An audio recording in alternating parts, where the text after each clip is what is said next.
हळद हे थोडंसं जास्तच टाकायचं आहे, कारण की नंतर जे ग्रेव्ही असते ना ते आपल्याला खायला यायला पाहिजे, म्हणून इथे थोडं हे जास्त टाकून घ्यायचं आहे.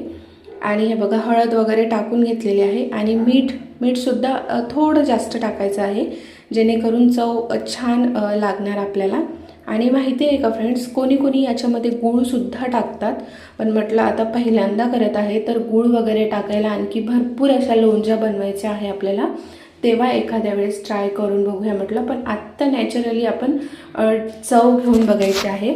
तर याच्यामध्ये काहीही नाही, फक्त तिखट मीठ हळद टाकून घेतलं आणि मस्तपैकी याला ना फिरवून घेतलेलं आहे. आपण जे टाकलेलं आहे मसाला ते सगळं लोणच्याच्या फोडीला लागलं पाहिजे.